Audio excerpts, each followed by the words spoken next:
Hey everyone, nice seeing you again. The NFL season's about to start, which of course means that the fantasy football season's about to start. And we are entering the 10th season of the Rip City Fantasy Football League. And this is looking to be the best. This is like the last video we're doing in the old disheveled kitchen motif.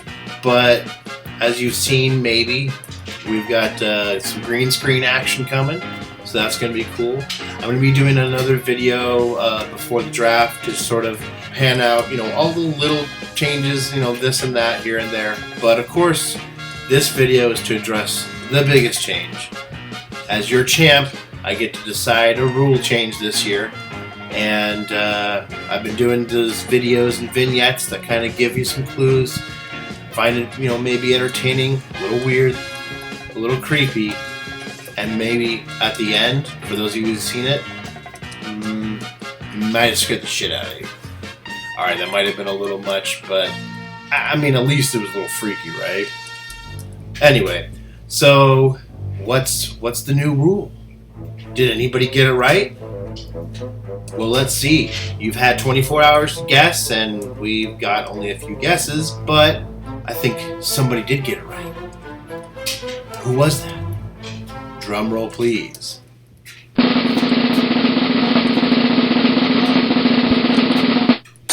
Charlie, congratulations.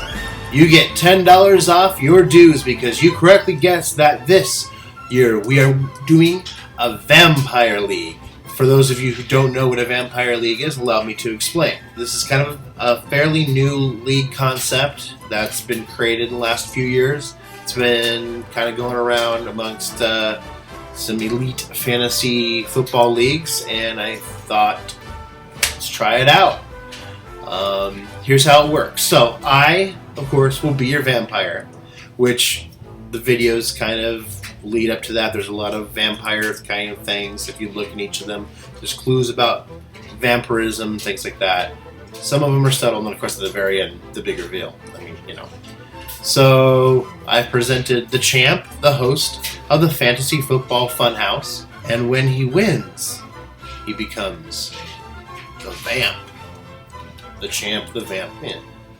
So here's how it works. I, the vampire, start off at a pretty big disadvantage. Why is that? Well, because I actually won't be able to draft. Well, the first 10 rounds anyway. So for the first 10 rounds, when we're picking our starters, I don't get to pick any starters. I only get to pick the 6 bench rounds. That's it. And on top of that, I can't make any trades. You might be thinking, wow, Ty, you're a fucking idiot. Why the hell would you want to do that? And my response to that is, hey, that's really offensive. Maybe you should not say that kind of thing. But I do understand where you're coming from, so allow me to explain. So while I don't get to draft the first 10 rounds and I don't get to make trades, I'll tell you what I do get.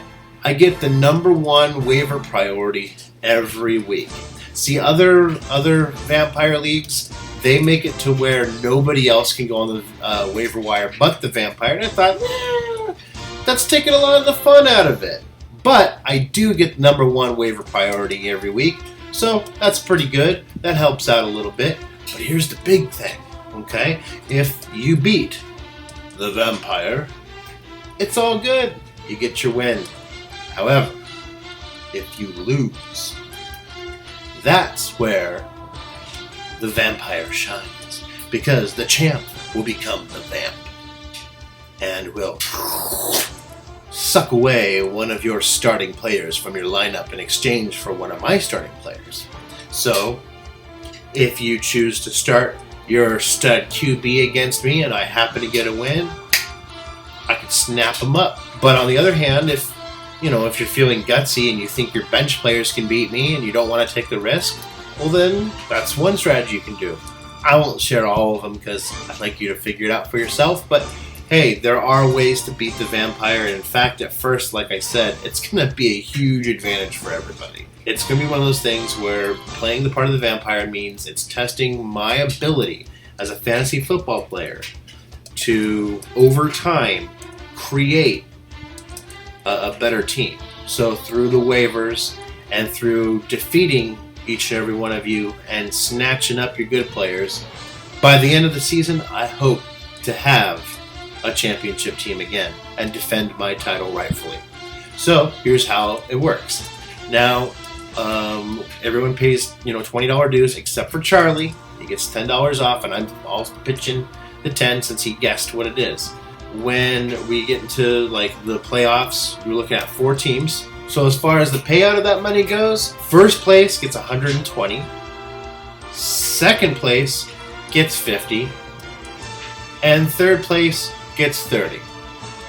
Unless the vampire is in the playoffs. Then things get a little bit different, because if the vampire wins it all, he takes it all. But if the vampire is defeated in the playoffs, that means the vampire has been vanquished. And all that money that the vampire would have won for second or third place gets evenly dispersed among the final winners. So you might make more than what it would be if there was no vampire involved. Or you could make nothing. But who knows what's going to happen? Who knows if I'll even get into the playoffs? It's a pretty big disadvantage to not be able to pick my starting players. I mean, that's 10 players head start you guys get. It's pretty big. So this isn't really anything that's advantageous for me. It's more just like a test, a challenge to see if I am as good as I think I am. But at the same time, it's just a little added fun for everybody. And every week, we will have a new episode of the Fantasy Football Funhouse, and it'll be probably around 3 minutes or so. Unlike last year when I was doing the recaps every week, I'm only going to be doing the recaps once a month now to recap the full month. So it's going to be a little bit different. I will still have the On Your Bench, but it'll be once a month now. And then every week, there'll be a new episode of the Fantasy Football Funhouse, where it'll be 3 minutes or so, and we'll have the champ and maybe the vamp, depending on what happens, and he'll cover what happened the previous week and add a little trash talk for the week upcoming.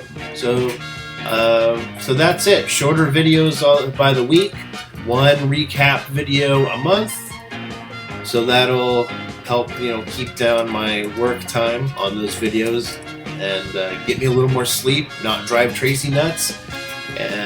So anyway, that's that. Like I said, I'm going to be doing another video here next week or so before the draft to sort of go over all other minor changes, reminder of rules, things like that, address any concerns, etc. So if there's anything you have questions about or concerns, let me know.